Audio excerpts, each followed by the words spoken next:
કેમ છો? મજામાં? સુવાક્યોની દુનિયામાં, સુવિચારની દુનિયામાં આપનું સ્વાગત છે. મારા મિત્રો, એવું કહેવાય છે કે આપણું ચારિત્ર્ય આપણા વિશે ઘણું બધું બોલે છે. આવી જ કઈ વાતને સુવિચાર તરીકે મેં લખ્યું છે. આજનો જે સુવિચાર છે તેનો વિષય છે ચારિત્ર્ય ઘડતર, કેરેક્ટર બિલ્ડિંગ, ચારિત્ર નિર્માણ. મેં લખ્યું છે કે તમારું એટલે કે આપણું ચારિત્ર્ય તમારા પહેલા એટલે કે આપણા પહેલા પહોંચે છે. મારા મિત્રો, વાત ખૂબ જ મહત્વની છે. ભલે નાની લાગતી હોય, ટૂંકી લાગતી હોય, પણ આપણા જીવન માટે ખૂબ જ મહત્વની છે.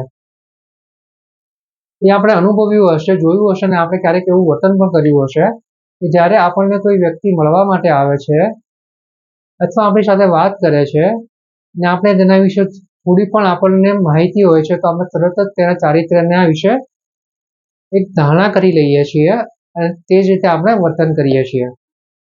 આવું જ્યારે આપણે બીજા લોકો સાથે કરીએ છીએ ત્યારે બીજા લોકો પણ આપણા માટે આવું જ વિચારતા હોય છે અને આવું જ કરતા હોય છે.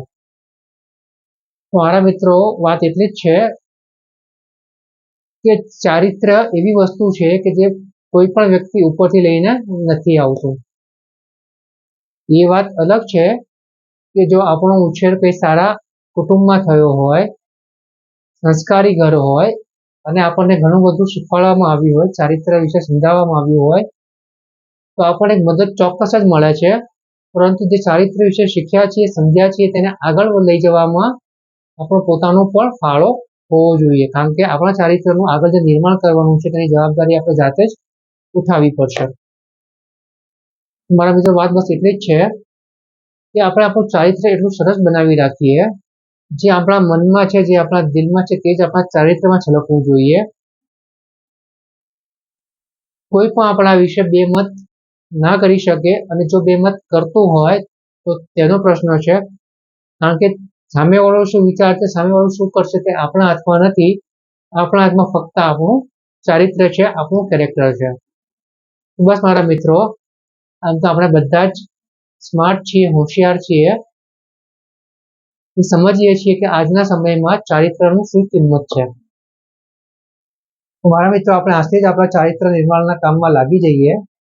ભલે આપણું ચારિત્ર ગમે તેટલું સારું હોય, પણ છતાં પણ તેને વધારે નિર્માણ કરીએ, વધારે તેનું ઘડતર કરીએ અને આપણા જીવનમાં આગળ વધીએ. તો મારા મિત્રો, આ જે ચારિત્રનું જે નિર્માણ થશે ને તે બહુ મહામૂલ્ય હશે, જેની કોઈ કિંમત નહીં આપી શકાય.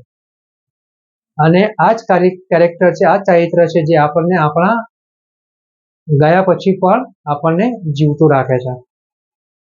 તો બસ મારા મિત્રો, ચારિત્ર નિર્માણની, ચારિત્ર ઘડતરની આટલી વાત આપણા જીવનમાં ઉતારી, આપણા હૃદયમાં ઉતારી, આપણા મનમાં ઉતારી અને ચારિત્ર નિર્માણના કામમાં લાગીને આગળ વધીએ. Thank you.